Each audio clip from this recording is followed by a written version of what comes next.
हाँ तो बच्चों, आज हम हिंदी की जो पुस्तक है मल्हार, उसकी विषय सूची देख लेते हैं कि इसमें हमारे कौन कौन से चैप्टर लगे हैं। ठीक है, इसे आप अच्छे से खुद से भी पढ़ना।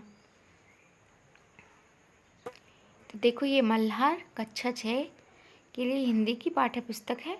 ये एनसीईआरटी की बुक है।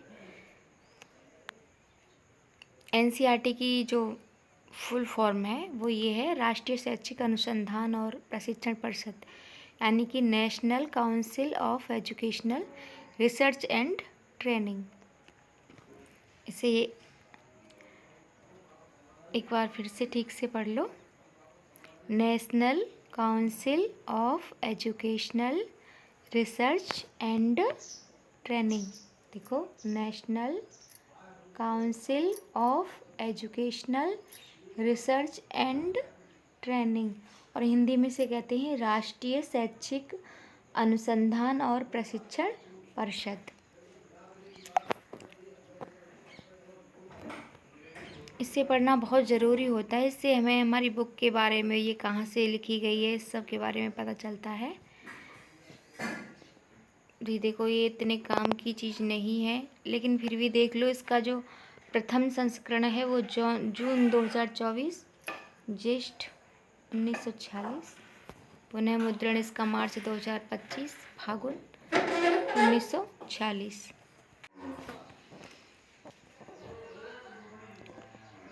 विकासक्रम आमुख। यह पुस्तक भाषा संगम, तमिल हिंदी कविता का अनुवाद है। तमिल कविता का हिंदी अनुवाद है। सबसे जो पहली कविता है, या फिर आपका पहला जो सबसे पहला अध्याय है, वो मातृभूमि है। ये एक कविता है जो सोहनलाल द्विवेदी ने लिखी है। इसके बाद पुष्प की अभिलाषा भी आपके पहले चैप्टर में ही है। ये सिर्फ पढ़ने के लिए है। और ये माखनलाल चतुर्वेदी, माखनलाल जो चतुर्वेदी जी हैं, इन्हें भारत की आत्मा भी कहा जाता है, माखनलाल चतुर्वेदी को। और उसके बाद गोल संस्मरण, ये मेजर ध्यानचंद जी का संस्मरण है।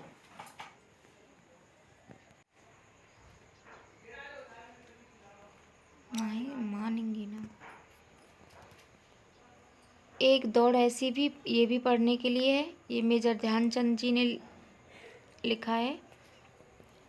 पहली बूंद कविता गोपाल कृष्ण कौल ने लिखी है। हार की जीत कहानी है जो सुदर्शन ने लिखी है। रहीम के दोहे अब्दुल रहीम खाना खान ने लिखे हैं। मेरी आत्मा राम प्रसाद बिस्मिल ने लिखी है। जलाते चलो, ये भी कविता है जो द्वारिका प्रसाद माहेश्वरी जी ने लिखी है। सत्रिया और बिहू नृत्य, ये निबंध है। ये जया मेहता के द्वारा लिखा गया है। मैया मैं नहीं माखन खायो, ये पद है जो सूरदास ने लिखे हैं। परीक्षा कहानी है जो प्रेमचंद की है। चेतक की वीरता, ये भी कविता है, श्याम नारायण पांडे ने लिखी है। हिंद महासागर में छोटा सा हिंदुस्तान, ये यात्रा वृत्तांत है जो रामधारी सिंह दिनकर जी ने लिखा है। पेड़ की बात, ये एक निबंध है जो जगदीश चंद्र बसु जी ने लिखा है। आओ बच्चों तुम्हें दिखाएं झांकी हिंदुस्तान की, आओ बच्चों तुम्हें दिखाएं झांकी हिंदुस्तान की, ये तो एक गीत भी है। ये पढ़ने के लिए है, कवि प्रदीप ने लिखा है। शब्दकोश पहेलियों के उत्तर हैं।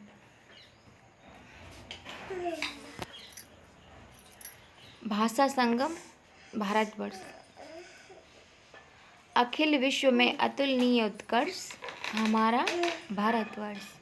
ज्ञान और विज्ञान, अर्थ परमार्थ ध्यान, मान आत्मसम्मान, प्राण धन धान और दान, सुधा सिंधु रसगान, काव्य कृतियाँ महान, सब कुछ जिसका है जग आदर्श हमारा भारतवर्ष।